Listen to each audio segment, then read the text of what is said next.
Assalamualaikum warahmatullahi wabarakatuh. Apa kabar Bapak Ibu guru hebat? Di kesempatan ini saya akan memaparkan materi tentang Merdeka Belajar menurut pemikiran Ki Hajar Dewantara.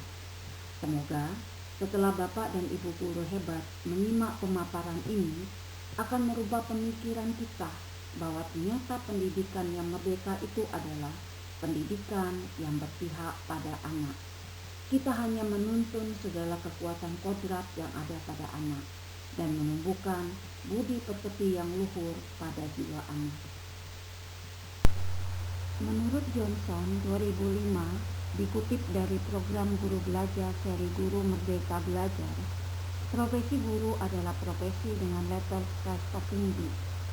Stres yang tertinggi dialami guru disebabkan oleh tantangan-tantangan yang dihadapi dalam melaksanakan tugas, seperti menghadapi peserta didik dan orang tua atau wali dengan karakter yang beragam. Selain itu, guru harus dihadapkan dengan tuntutan kebijakan pendidikan yang membutuhkan adaptasi serta isu sosial dan kondisi teknologi yang terus mengalami perubahan.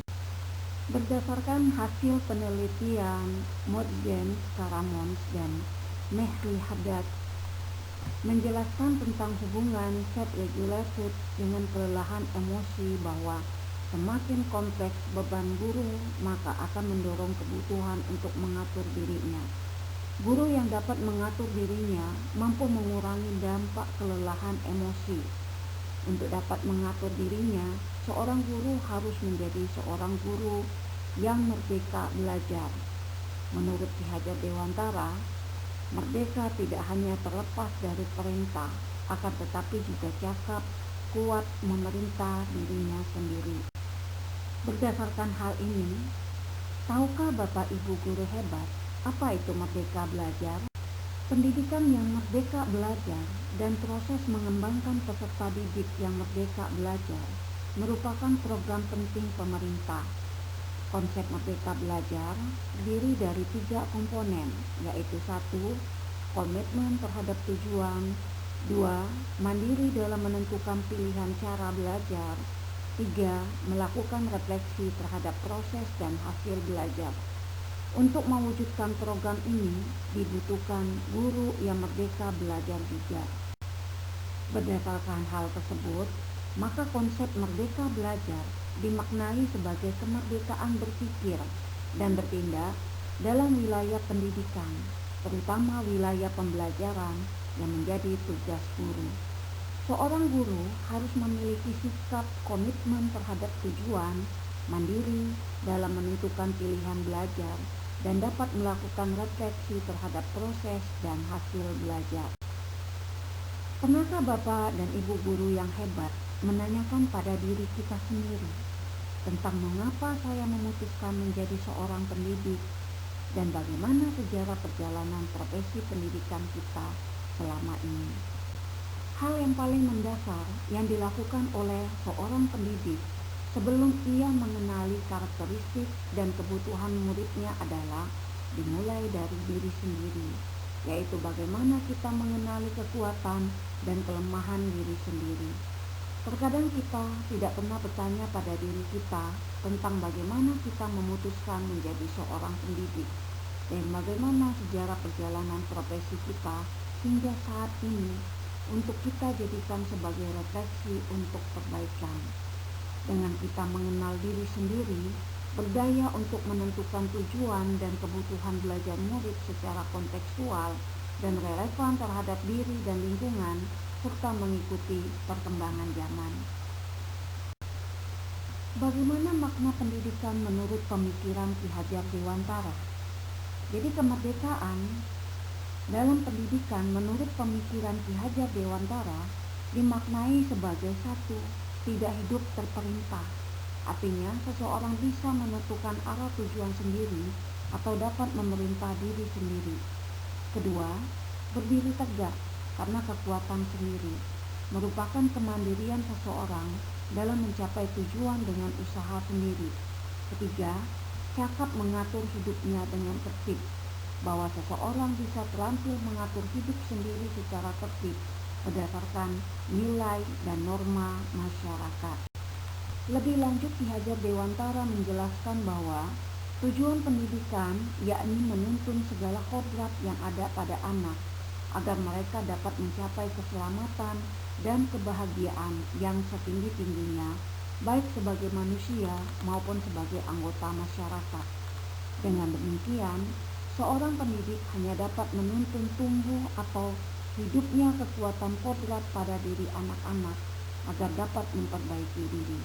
Jadi secara sederhana, bahwa tugas pendidik adalah menggali, menuntun, serta mengembangkan bakat dan minat siswa, bukan merubah apa yang siswa minati.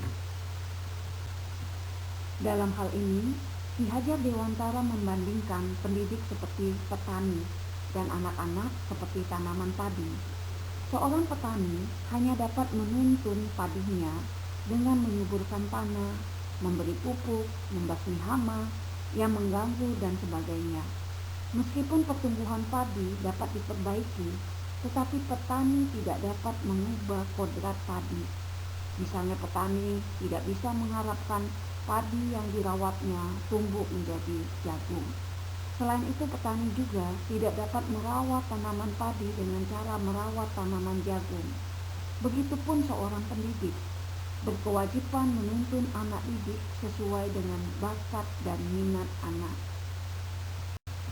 Jadi, berdasarkan hal ini, merdeka belajar bukan berarti merdeka sebebas-bebasnya.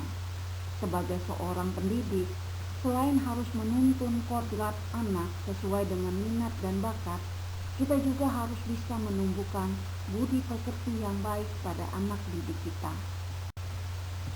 Dalam hal ini, Ki Hajar Dewantara menumbuhkan budi pekerti dengan cara menerapkan pendidikan karakter pada setiap mata pelajaran yang meliputi hablum minallah, bagaimana kita harus bersikap di hadapan Allah, dan hablum minannas, bagaimana kita bersikap di hadapan manusia. Selain itu, Ki Hajar Dewantara juga menanamkan pendidikan karakter kebangsaan agar siswa memiliki kepribadian khas serta jiwa bela bangsa dan cinta tanah air. Dalam menyukseskan pendidikan anak yang merdeka, faktor lingkungan juga sangat mempengaruhi. Dalam hal ini, Ki Hajar Dewantara berpendapat bahwa ada 3 pusat pendidikan yang dikenal dengan pusat pendidikan yang sangat berpengaruh terhadap tumbuh kembang anak. Pusat pendidikan meliputi 1. Lingkungan keluarga. Jadi pendidikan penuh kasih tulus dari orang tua tanpa pamrih merupakan pendidikan yang pertama dan utama kepada pembinaan watak dasar anak didik. Yang kedua, lingkungan sekolah. Secara formal, merupakan titipan orang tua anak didik kepada sekolah sebagai tempat belajar ilmu dan adab. Dan ketiga, lingkungan masyarakat. Mendidik anak didik dengan learning by doing dalam pergaulan masyarakat.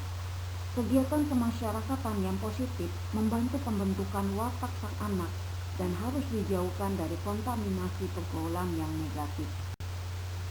Setelah memahami pemikiran-pemikiran Ki Hajar Dewantara mengenai pendidikan di atas, menyadarkan pada kita bahwa pendidikan yang merdeka itu adalah pendidikan yang berpihak pada anak, menuntun segala kodrat yang ada pada anak, tidak ada paksaan, dan menumbuhkan budi pekerti yang luhur pada jiwa anak.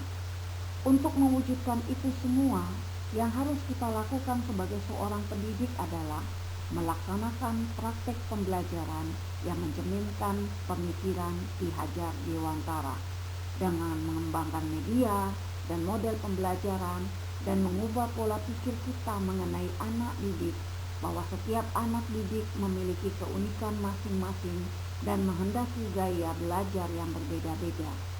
Demikianlah yang dapat saya sampaikan mengenai kesimpulan dan refleksi mengenai pemikiran Ki Hajar Dewantara. Semoga bermanfaat bagi kita semua. Amin ya rabbal alamin.